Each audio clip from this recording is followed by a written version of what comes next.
दरअसल हाल ही में खबर आई कि भारत की सबसे बड़ी सरकारी तेल कंपनी इंडियन ऑयल कॉर्पोरेशन यानी आईओसी ने एक बड़ा टेंडर जारी किया। इस टेंडर के जरिए भारत ने करीब 50 लाख बैरल कच्चा तेल खरीदा है। लेकिन चौंकाने वाली बात यह है कि यह तेल रूस या अमेरिका से नहीं बल्कि पश्चिम अफ्रीका और मिडिल ईस्ट से आ रहा है। व्यापारिक सूत्रों और न्यूज एजेंसी रॉयटर्स की माने तो भारत ने अंगोला से किस्सा एनजे और नेम्बा जैसे खास ग्रेड का क्रूड खरीदा है।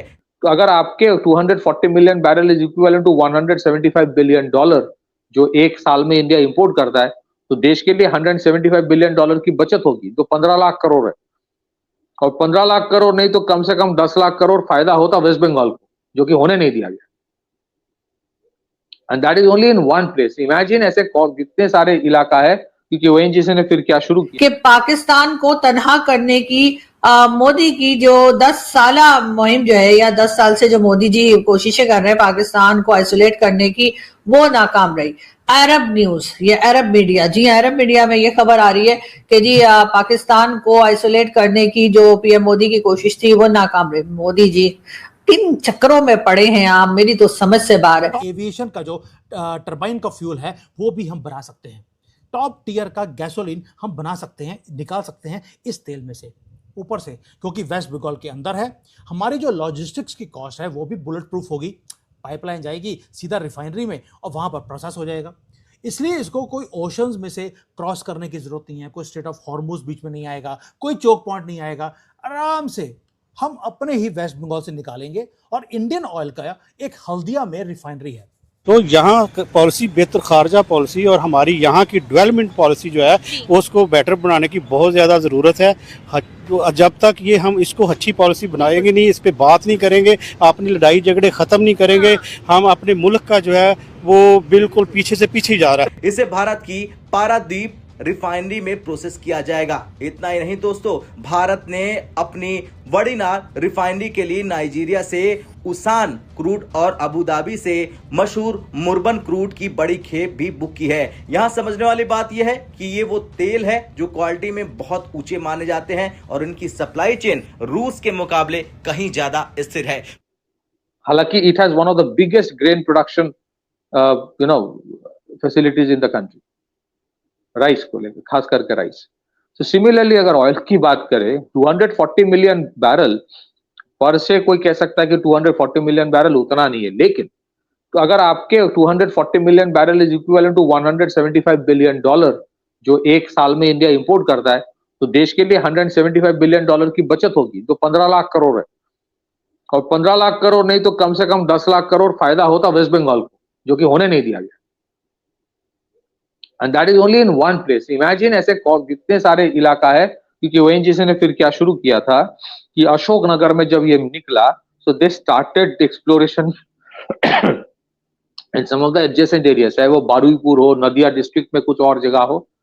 बट रुकावटें, तोलाबाजी, इंडस्ट्रियल कोई पॉलिसी नहीं है, गवर्नमेंट का कोई सपोर्ट नहीं है, तुम अपना करो, लोकल प्रॉब्लम है खुद डिस्प्यूट सॉल्व करो, हमें कोई लेना देना नहीं है, हम नहीं कर रहे। And generally they don't want it to happen.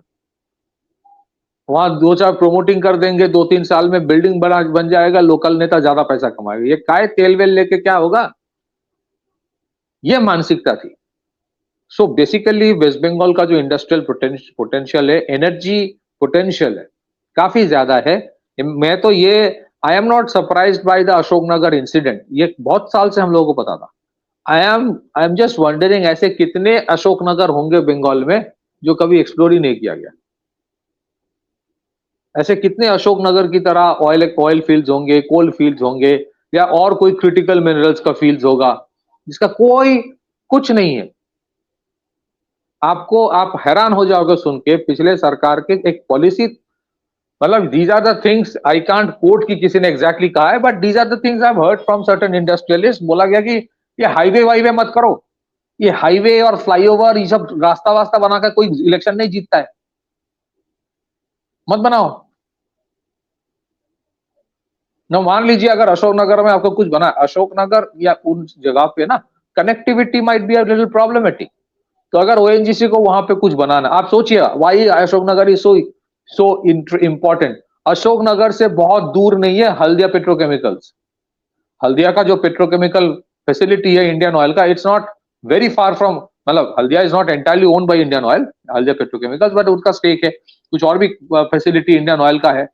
अब अशोकनगर के तेल लेके आपको गुजरात नहीं जाना पड़ेगा, तब तो ये गर्ग चटर्जी बोल देता कि आउटसाइडर ऑयल है। आपको कहीं नहीं जाना पड़ेगा, you have a petrochemical, you have a refinery right near to beside at that. Ashoknagar के एक्सट्रैक्ट करके you just need to take to Haldia. जिस हल्दिया में ऑयल रिफाइन करने के लिए पता नहीं कहां से ले आना पड़ता है, और आपके बगल में तेल था जिसको आप रिफाइन कर सकते थे, आपने किया ही नहीं। इसे फायदा किसको? क्या किया आपने? 1,500 ये भाता वो भाता, ये करते रहे। सो आई थिंक अगर ये होता है ना, it will be really really good, क्योंकि जब अगर आप वहां पे कोई अगर आपके फैसिलिटी तैयार हो जाता है फॉर एक्सट्रैक्शन, और उसमें जाहिर है अभी जो सिचुएशन है central government will have to intervene, central government का ही ऑर्गेनाइजेशंस कर रहे हैं, and I think if it works out तो फिर ONGC will have the facility कि और भी एक्सप्लोर करे, और एक्सप्लोर करने से मुझे लगता है ये 240 मिलियन बैरल जो है, इसका एक्चुअल पोटेंशियल हो सकता है कि 1 बिलियन बैरल हो जाए, अगर सही तरह से वो एक्सप्लोर किया जाए। देखिए, जो अशोकनगर का जो तेल निकला है या निकलने वाला है वो कंप्लीटली डिफरेंट है। ये हाई ग्रेड का तेल है, लेकिन ये अल्ट्रा लाइट क्रूड ऑयल है। यानी कि ये जो तेल है वैसा ही है जैसे टेक्सास में जो अमेरिका में निकलता है, ये वैसा ये तेल है, बहुत हल्का है और प्रोसेसिंग में ज्यादा हमारी मेहनत नहीं लगती। जो ग्लोबल एनर्जी गेम है उसके अंदर इसको बोला जाता है प्रीमियम लिक्विड गोल्ड, क्योंकि ये लो डेंसिटी का है, लो मॉलिक्यूलर वेट होता है। अब प्रोसेसिंग की फीस कम हो गई, दूसरा जो यील्ड है वो ज्यादा मिलेगी, हाई स्पीड का डीजल निकल सकता है, इवन एविएशन का जो टरबाइन का फ्यूल है वो भी हम बना सकते हैं, टॉप टियर का गैसोलीन हम बना सकते हैं, निकाल सकते हैं इस तेल में से। ऊपर से क्योंकि वेस्ट बंगाल के अंदर है, हमारी जो लॉजिस्टिक्स की कॉस्ट है वो भी बुलेट प्रूफ होगी, पाइपलाइन जाएगी सीधा रिफाइनरी में और वहां पर प्रोसेस हो जाएगा। इसलिए इसको कोई ओशंस में से क्रॉस करने की जरूरत नहीं है, कोई स्ट्रेट ऑफ हॉर्मुज बीच में नहीं आएगा, कोई चोक पॉइंट नहीं आएगा, आराम से हम अपने ही वेस्ट बंगाल से निकालेंगे। और इंडियन ऑयल का एक हल्दिया में रिफाइनरी है, वहीं पर वेस्ट बंगाल के अंदर, यानी कि तेल निकाला वेस्ट बंगाल से और वेस्ट बंगाल में ही उसकी प्रोसेसिंग कर दी, कुछ मिनटों में वो पहुंच जाएगा वहां पर हल्दिया रिफाइनरी के अंदर। दोस्तों, अब ये बल्ले बल्ले क्यों है? बल्ले बल्ले एक तो होगी स्टेट की, जहां पर हम हिंदुओं ने इकट्ठे होकर महादेव का आह्वान किया तो महादेव ने बोल दिया बेटा जा, तुम्हें पैसे दिए। दूसरा जो हम इंपोर्ट करते हैं, एक तो हो गया स्टेट का, दूसरा कंट्री का। हम ऑलरेडी 85% अपनी एनर्जी बाहर से इंपोर्ट करते हैं, डॉलर हमारे हर रोज बाहर जाते हैं। हर बैरल जो हम अब अशोकनगर की इस उसमें से धरती में से निकालेंगे, उसका मतलब है every barrel we take out is 1 barrel less dependent on international market. उतना ही हमारी जो फॉरेन करेंसी है वो बचेगी, प्लस हमारी शिपिंग कॉस्ट बढ़ती है, हमारी इंपोर्ट के ऊपर डिपेंडेंसी वो कम होती है, और जो पैसा है वो भारत का भारत में ही रहेगा। अब जो एक्सप्लोजन होगा, इकोनॉमिक एक्सप्लोजन, आप उसके ऊपर देखिए। ये सिर्फ दोस्तों एक रिफाइनरी की बात नहीं है या तेल निकालने की बात नहीं है, इसका एक डोमिनो इफेक्ट भी होता है। जब आप तेल को पंप आउट करते हैं तो जो हैवी इंडस्ट्रीज हैं वो सारी लगनी शुरू होंगी, petrochemicals, plastics, fertilisers, solvent plants, logistics के hubs, pipelines, tank farms, storage facilities, ये सारे ह्यूज प्रोजेक्ट्स हैं जिसमें हजारों करोड़ों रुपए की वहां पर फैसिलिटीज लगने का अब अनुमान है। यानी कि वेस्ट बंगाल का जो इंडस्ट्रियल आउटपुट को कोलैप्स करवाया गया था, पहले जो ये लेफ्टिस्ट थे, कम्युनिस्ट थे, उनकी तरफ से, उसके बाद ममता बानो ने जानबूझकर इसको बिल्कुल नीचे लेकर आ गए। वेस्ट बंगाल वो स्टेट था जो 27% भारत के अंदर कंट्रीब्यूट करता था इंडस्ट्रियल आउटपुट में, उसको लाकर 3% के ऊपर लाके खड़ा कर दिया ममता बानो ने, ताकि सारा टाइम ये जो गरीब लोग हैं इनको और गरीब रखा जाए और उनको पॉलिटिकल टूल के लिए यूज किया जाए, यानी कि पत्थरबाजी के लिए यूज किया जाए।